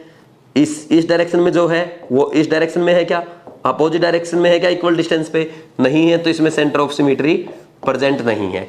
फिर नेक्स्ट मॉलिक्यूल में हमने चेक किया, मान लीजिए साइक्लोब्यूटेन दे दिया जाए, तो हमने यहां सेंटर से देखा, यहां पे CH2 equal distance opposite direction CH2 equal distance opposite direction CH2, तो इसमें सेंटर ऑफ सिमेट्री प्रेजेंट है। फिर हमने और क्या देखा, मान लीजिए हमने ये बना लिया, इस मॉलिक्यूल में बताओ, इसमें आपने देखा यहां पे क्या है, यहां पे ये जो यहां पे CH2 equal distance opposite direction CH2 ये, लेकिन यहां पे है क्या, नहीं, ठीक। और यहां पे अगर हम देखें, यहां पे ये देखो सेम है, ये सेम है, ये सेम है, तो इसमें सेंटर ऑफ सिमेट्री प्रेजेंट है। यानी इवन नंबर वाले कार्बन कंटेनिंग साइक्लोएल्केन में सिमेट्री हो सकती है। हम ये नहीं कहेंगे होगी, क्योंकि उसके और भी ग्रुप अलग हो सकते हैं, लेकिन हम ये बोलेंगे कि even number carbon containing cycloalkane में have centre of symmetry, but odd number वाले में नहीं होगी पक्का, क्योंकि ओड वाले में ओड अपोजिट में आएगा ही नहीं कभी भी। समझ आ रही बात। मान लीजिए हम और एग्जांपल करें, जैसे मान लेते हैं ये करते हैं हमने मान लीजिए ये एग्जांपल किया, ठीक, और यहां पे ये एग्जांपल किया। अब देखो इस सेंटर से यहां पे क्या CH3 उधर है क्या, नहीं है, तो सेंटर ऑफ सिमेट्री नहीं है। मान लीजिए इस मॉलिक्यूल को ऐसे रिप्रेजेंट कर देता, यहां पे ऐसा करता, फिर भी नहीं है, जो इस तरफ है उस तरफ नहीं है, तो इसमें भी सेंटर ऑफ सिमेट्री नहीं है। और चेक करते हैं, मान लीजिए अपने को इस मॉलिक्यूल को एग्जामिनर ऐसे दे दे, यहां पे ऐसा दे दिया। अब देखो भाई, अब मैं आपको थोड़ा समझाऊंगा। यहां पे देखो, इधर देखना, एक बार अच्छे से समझना इसको, ये अब समझ में आएगा तभी आगे बढ़ पाएंगे। देखो जैसे ये प्लेन है, ठीक, ये साइक्लोब्यूटेन है। अब आपने क्या देखा, ये दोनों मिथाइल ग्रुप ऊपर की ओर हैं ऐसे, और ऊपर की ओर है, तो इस सेंटर पे बैठ के देखो, आप इस सेंटर पे बैठ के आपने ऐसे देखा, यहां पे मिथाइल ग्रुप लगा है, और इस सेंटर पे बैठ के जब आपने नीचे देखा, तो नीचे तो मिथाइल ग्रुप नहीं है क्योंकि ये तो ऊपर है, होना चाहिए था इक्वल डिस्टेंस अपोजिट डायरेक्शन में सेम एटम, तो या ग्रुप वो है ही नहीं, तो ये क्या कहेंगे, सेंटर ऑफ सिमेट्री इसमें नहीं है। देखो इसमें सेंटर ऑफ सिमेट्री नहीं है। मान लीजिए अपने को यही मॉलिक्यूल ऐसा दिया रहता, देखो आज इतना जोर लगा के इसलिए पढ़ा रहा हूं क्योंकि कल ये बहुत काम आने वाले हैं, बहुत इंटरेस्टिंग लगेगा कल आपको ये, है ना। देखो और इसके यूज भी होगा, है ना।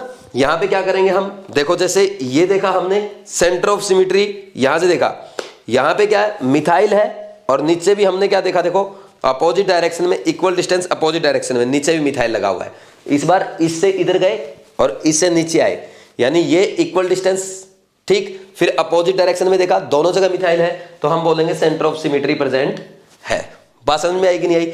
मान लीजिए अपने को ऐसे दे दिया जाए, यहां पे ऐसा देता कि ये Cl दे दिया और यहां पे Br दे दिया, तो हम कहेंगे इसमें सेंटर ऑफ सिमेट्री प्रेजेंट नहीं है, क्योंकि Cl और Br तो कभी इक्वल डिस्टेंस पे अपोजिट डायरेक्शन में सेम हो ही नहीं सकता।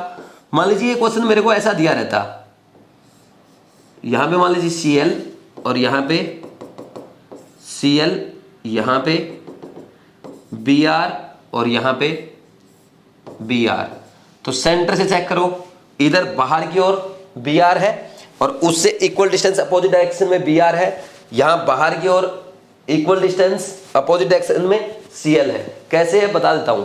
देखो ये मान लो ये साइक्लोएल्केन है, ये सिमेट्रिक तो है ही, सेंटर ऑफ सिमेट्री इसमें है ही। अब यहां पे इस कार्बन पे क्या लगा हुआ है, Cl लगा ऊपर, ठीक, नीचे भी Cl लगा, तो equal distance opposite direction Cl है। सिमिलरली यहां पे इस Br पे देखा आपने, यहां Br लगा हुआ है, इस कार्बन में Br लगा हुआ है, इस कार्बन में नीचे Br लगा हुआ है, equal distance opposite direction Br लगा हुआ है, तो सेंटर ऑफ सिमेट्री प्रेजेंट है। तो ऐसे चेक करते हैं, तो ऐसे चेक कर लोगे आप, तो ये चेक करना रहता है अपने को सेंटर ऑफ सिमेट्री।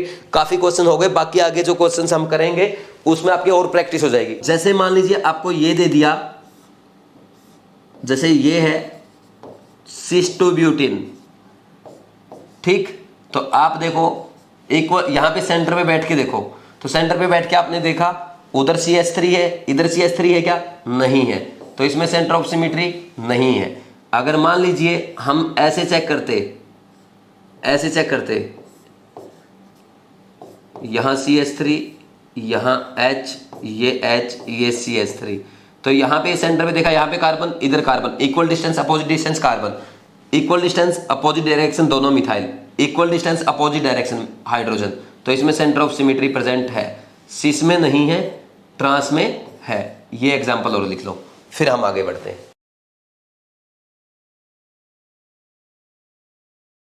अब नेक्स्ट लिखो plane of symmetry. Plane of symmetry, इसमें क्या होता है, इसको शॉर्ट में क्या बोलेंगे? POS। तो प्लेन ऑफ सिमेट्री क्या कहेंगे? अगर मॉलिक्यूल में एक ऐसा प्लेन है जो मॉलिक्यूल को दो इक्वल पार्ट में डिवाइड कर दे, तो हम कहेंगे मॉलिक्यूल में प्लेन ऑफ सिमेट्री है। पहले एक काम करो, डेफिनेशन लिख लो, उसके बाद हम क्या करेंगे, एग्जांपल से इसको अच्छे से एक्सप्लेन कर लेंगे। लिखो इसमें, an imaginary plane which divide molecule into two equal parts is called POS, plane of symmetry। ठीक है, अब आप एग्जांपल से समझ लो। जैसे मान लीजिए हमने क्या किया, वेट, मान लीजिए हमने ये मॉलिक्यूल ले लिया फॉर एग्जांपल, तो इसमें प्लेन ऑफ सिमेट्री कैसे है? एक तो होती है स्लाइस कट। स्लाइस कट का मतलब क्या है? देखो जैसे अब एक एग्जांपल ये ले लेते हैं हम पहले, ताकि अपने को एग्जांपल क्लियरली समझ में आ जाए। देखो यहां पे हमारा साइक्लोब्यूटेन है। अब साइक्लोब्यूटेन में क्या होता है, देखो ये साइक्लोब्यूटेन है, इसको मैं एक तो ऐसे काट सकता हूं। कैसे? सबसे पहले देखो ऐसे काट सकता हूं, इसमें ना आप ये कर सकते हो, ये प्लेन ऑफ सिमेट्री है कि नहीं है, ये प्लेन ऑफ सिमेट्री है कि नहीं है, तो ऐसे काट सकते हैं। ये भी प्लेन ऑफ सिमेट्री है इसमें, कि इधर CH2 इधर CH2, और ये मॉलिक्यूल आधा कट जाएगा, ये भी प्लेन ऑफ सिमेट्री है ऐसे। और एक और प्लेन ऑफ सिमेट्री होती है स्लाइस कट। ठीक, एक प्लेन ऑफ सिमेट्री कैसी है? स्लाइस कट भी है। अब स्लाइस कट का मतलब क्या समझते हो आप? जैसे मान लीजिए मैं बता देता हूं आपको, इसमें ये मॉलिक्यूल है, ये कार्बन, यहां पे कार्बन, ये कार्बन, ये कार्बन, ये कार्बन, 4 कार्बन है। इसके एक हाइड्रोजन ऐसे ऊपर एक नीचे, एक हाइड्रोजन ऊपर एक नीचे, एक हाइड्रोजन ऊपर एक नीचे, एक हाइड्रोजन ऊपर एक नीचे। ठीक, तो ये ऐसे हो गया मॉलिक्यूल। अब मैं इसको ऐसे काट देता हूं इस प्लेन में, मतलब ये ऐसे चाकू लेके इसको बीच में से काट दूंगा, तो ये चारों एटम, कार्बन एटम कैसे कटेंगे? आधा ऊपर आधा नीचे। इसका एक हाइड्रोजन ऊपर एक नीचे, ये कार्बन आधा ऊपर आधा नीचे, प्लेन के नीचे जो बीच में से प्लेन ने काटा है, एक हाइड्रोजन ऊपर एक नीचे, इस तरह इनके कट जाएंगे, तो इसको कहते हैं स्लाइस कट। तो जैसे ही मैं स्लाइस कट आपको बोलूंगा, आप ऐसे मान लेंगे मॉलिक्यूल में से कट गया। अब देखो मैंने आपको क्या समझा, जो ये CH2 मॉलिक्यूल है, इसका एक हाइड्रोजन ऊपर रह गया, एक नीचे रह गया। अब मैं बार बार ऐसा नहीं बोलूंगा, तो इस CH2 मॉलिक्यूल को हमेशा आप एक गोला मान लेंगे, एक स्फीयर मान लेंगे, और ये मान लेंगे सिमेट्री का कट गया। चाहे कहीं पे CH3 मॉलिक्यूल आए, उसमें भी आप ऐसे ही मानेंगे। बात समझ में आ रही है? ठीक, तो देखो क्या होगा, यहां पे इसमें प्लेन ऑफ सिमेट्री है, ऐसे ही इसमें ये भी है और स्लाइस कट भी है, तो इसमें भी प्लेन ऑफ सिमेट्री है, इसमें तो बहुत सारी है। ठीक, समझ आई बात? तो ऐसे जब हम आगे बढ़ते हैं, मान लीजिए अपने को ये मॉलिक्यूल दे दिया, तो इस मॉलिक्यूल में कैसे होगी प्लेन ऑफ सिमेट्री? देखो यहां पे CH3 लगा दिया, तो इस मॉलिक्यूल में मैं क्या करूंगा, इसको मैं ऐसे काट देता हूं। ठीक, ये ऐसे कटेगा और ये प्लेन ऑफ सिमेट्री है। तो मैंने आपको जैसे बताया था, ऊपर जो वो CH3 है ना, उसको एक गोला मान लो पूरा आप, कि ये मान लो ये गोला है, ये आधा गोला इधर आधा उधर। जैसे इसको ना गोले को ऐसे दिखा दो कि आधा उधर कट गया, आधा उधर कट गया, ये गोला आधा इधर आधा उधर। बात समझ में आ रही है? तो और बाकी आधा मॉलिक्यूल इधर आधा उधर सेम है। ठीक, ये ऐसा प्लेन है जिसने मॉलिक्यूल को दो पार्ट में डिवाइड कर दिया।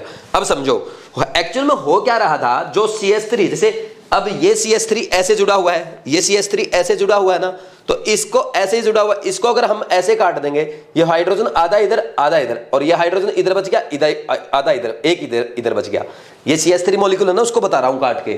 ठीक, गोला क्यों मान रहे? देखो ये CH3 ऐसे जुड़ा हुआ है, ये बॉन्ड आ रहा है ना, ये पेंटेन है यहाँ पे, साइक्लोपेंटेन, ये आपकी मान लीजिए यहाँ पे साइक्लोपेंटेन ऐसे है, इससे ये जुड़ा हुआ है ये बॉन्ड से। यहाँ पे आपका क्या है, यहाँ पे आपका ऐसे 3 बॉन्ड बने हुए हैं। ठीक, तो इन 3 बॉन्ड को यहाँ पे ये CH3 मॉलिक्यूल है, ये हाथ मान लो कार्बन है, ये 3 हाइड्रोजन, इसको मैंने ऐसे काट दिया, आधा हाइड्रोजन एटम इधर आधा इधर, और एक हाइड्रोजन इधर एक हाइड्रोजन इधर, ठीक, तो सिमेट्री कट गया बिल्कुल। तो आप कभी भी इतना डिटेल में नहीं सोचेंगे, मैंने आज एक बार वैसे ही आपको बता दिया क्योंकि बेसिक पे मैं ज्यादा फोकस कर रहा हूं, लेकिन इसके बाद कभी भी आप ऐसा नहीं सोचेंगे कि हम हर बार आधा ऐसे काट के आधा ऐसे काट के देख रहे हैं। बस आपको क्या समझना है, ये एक मॉलिक्यूल है और इसको हमने आधा काट दिया, ये एक क्या है, गोला है। जैसे और एग्जाम्पल अगर आप करेंगे, मान लीजिए एग्जामिनर आपको ऐसा एग्जाम्पल दे दे कि ये एग्जाम्पल दे दिया सीधा, चलो इधर इधर करते हैं, जैसे मान लीजिए ये दे दिया आपको, इस एग्जाम्पल में है ये मिथाइल दे दिया, यहां पे इथाइल दे दिया, तो आप इस केस में भी क्या समझेंगे, ये मिथाइल एक गोला है, ये भी एक गोला है, आपने इसको ऐसे काट दिया, ठीक, इसमें प्लेन ऑफ सिमेट्री है, ऐसे बोलेंगे। समझ आ रही बात? ये छोटी छोटी चीजें हैं, आगे बहुत ज्यादा काम आएगी, इसलिए इतने अच्छे से बता रहा हूं।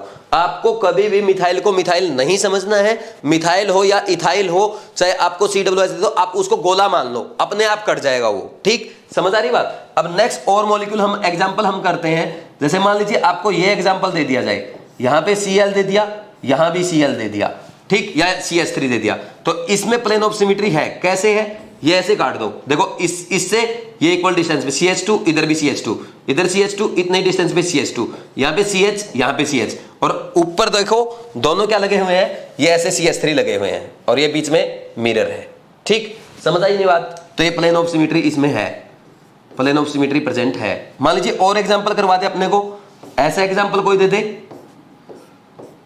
यहां पे ये Cl और ये Cl, अब क्या एक ऊपर आ गया एक नीचे आ गया, तो प्लेन ऑफ सिमेट्री इसमें प्रेजेंट नहीं होगी, ठीक, नहीं होगी, कैसे भी काट के देख लो, बात समझ में आ रही?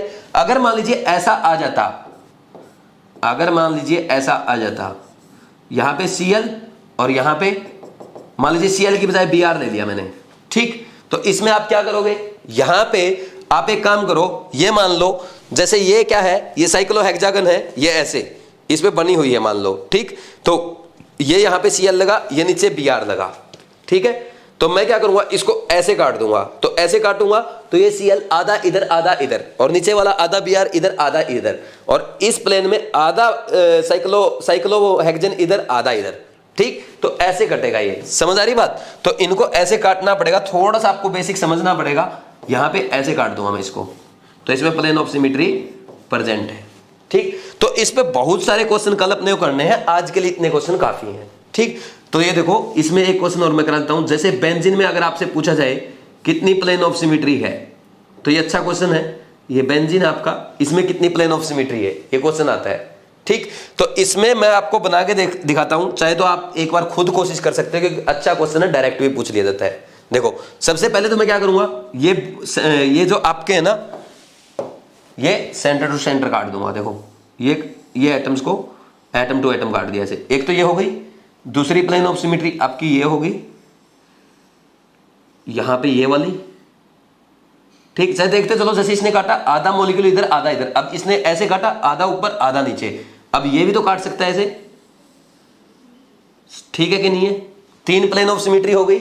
इसके अलावा और क्या कर सकते हैं हम, बॉन्ड्स को काट सकते हैं कि नहीं काट सकते, ये ऐसे काट दिया जाए, एक ये हो गया, ठीक, आधा मॉलिक्यूल इधर आधा इधर, बिल्कुल बॉन्ड के बीचों बीच, आधा ऐसे काट दो, आधा ऊपर आधा नीचे, ऐसे भी तो काट सकते हैं, ये ऐसे, कितनी हो गई, 6 हो गई टोटल, एक बच गई, कौन सी बच गई, स्लाइस कट। तो 6 तो ये है, 6 + 1 ऐसे लिख लेना आप इसको, 6 + 1, 6 + 1, 1 क्या है, स्लाइस कट। स्लाइस कट कैसे, आपको पता है, टोटल कितनी आ गई, 7।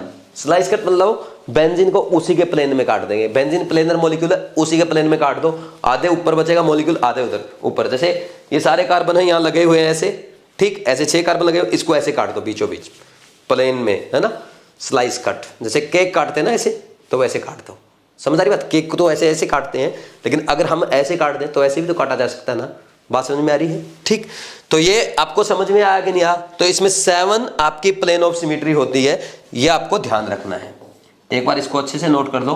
बस ये ध्यान रखना कंफ्यूजन कहां पे आपको आएगा, मैं बता देता हूं एक बार फिर से। जैसे मॉलिक्यूल लगा हुआ है तो इस मॉलिक्यूल को ऐसे नहीं देखेंगे CH3 लगा है, आप इसको एक गोला मान लो। मिथाइल लगा है, इथाइल लगा है, एक गोला मान लो। मिथाइल लगा है, एक गोला मान लो। Cl लगा है, गोला मान लो। बस गोला मानते चलना। और जो भी ये है ना, ये सिमेट्रिक आएंगे हमेशा आपके, ये जो मॉलिक्यूल्स हैं। तो बस आपको ये देखने रहेंगे जो लगे हैं ना, ये सिमेट्रिसिटी दे रहे हैं या नहीं दे रहे। ठीक, तो प्लेन ऑफ सिमेट्री ऐसे चेक करनी है। एक बार इसको नोट करो, फिर आगे बढ़ते हैं।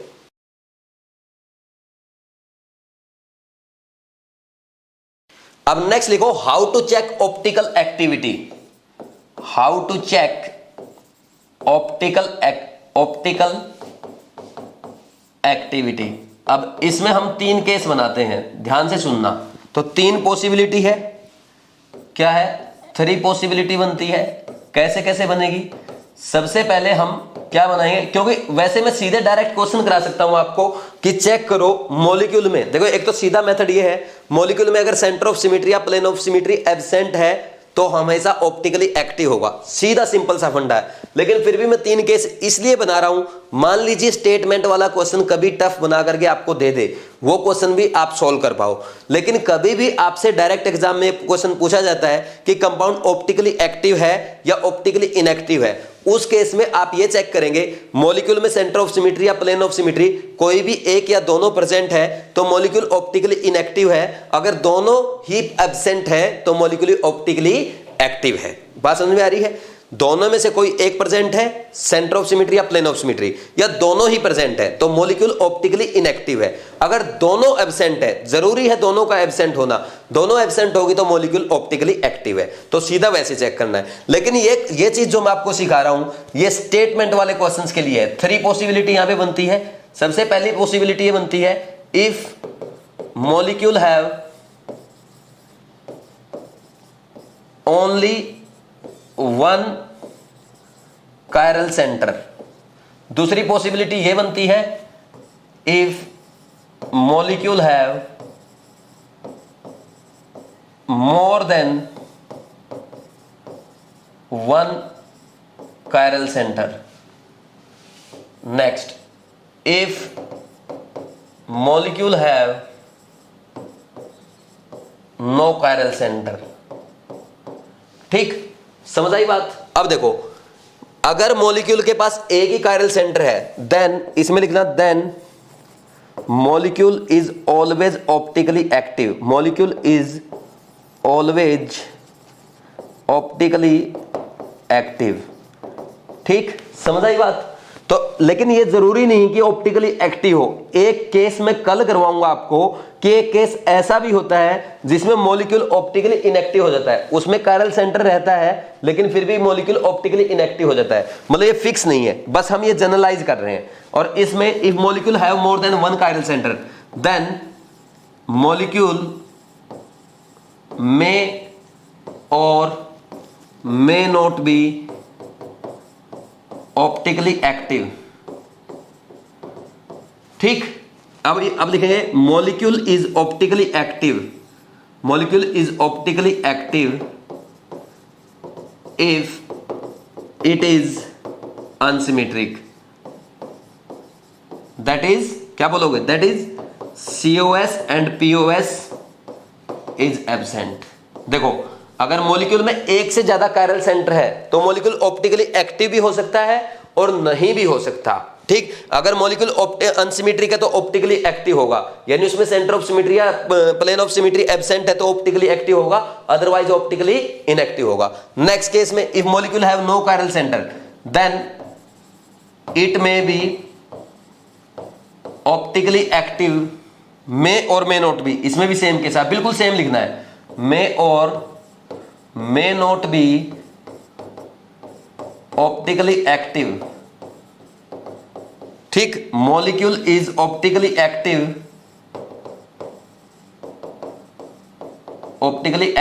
if it is unsymmetric। it is unsymmetric, that is COS and POS is absent। Same बात है। तो अगर मॉलिक्यूल में एक भी कायरल कार्बन नहीं है तो मॉलिक्यूल ऑप्टिकली एक्टिव भी हो सकता है, इनएक्टिव भी हो सकता है। अगर अनसिमेट्रिक है तो ऑप्टिकली एक्टिव होगा, यानी centre of symmetry and plane of symmetry दोनों ही एब्सेंट है तो मॉलिक्यूल ऑप्टिकली एक्टिव होगा, अदरवाइज ऑप्टिकली इनएक्टिव होगा। ठीक, अब हमने तीनों केस देखे और तीनों केस में मैंने यहां पे बताया आपको कि मॉलिक्यूल ऑप्टिकली एक्टिव भी हो सकता, नहीं भी हो सकता। ये वाले केस में मैंने लिखा भी है इज ऑलवेज ऑप्टिकली एक्टिव, लेकिन इसमें एक एक्सेप्शन आता है, इसमें भी ऑप्टिकली इनएक्टिव हो जाता है। यानी तीनों केस से हमने क्या सीखा, कायरल सेंटर का कोई लेना देना नहीं है। कायरल सेंटर 1 हो, 2 हो, 3 हो, 10 हो या एक भी कायरल सेंटर ना हो तब भी मॉलिक्यूल ऑप्टिकल एक्टिव भी हो सकता है, ऑप्टिकली इनएक्टिव भी हो सकता है। इसीलिए मैंने पीछे एक नोट डलवाया था आपको, chirality is not the necessary condition for optical activity. याद आ रहा है आपको, क्योंकि क्या है एग्जामिनर इस लाइन को आपके स्टेटमेंट्स में यूज करता है। मॉलिक्यूल में एक कायरल सेंटर है, हम ये नहीं कह सकते ऑप्टिकली एक्टिव ही होगा, क्योंकि उसमें एक्सेप्शन एग्जिस्ट करता है, बट एक्सेप्शन एग्जिस्ट।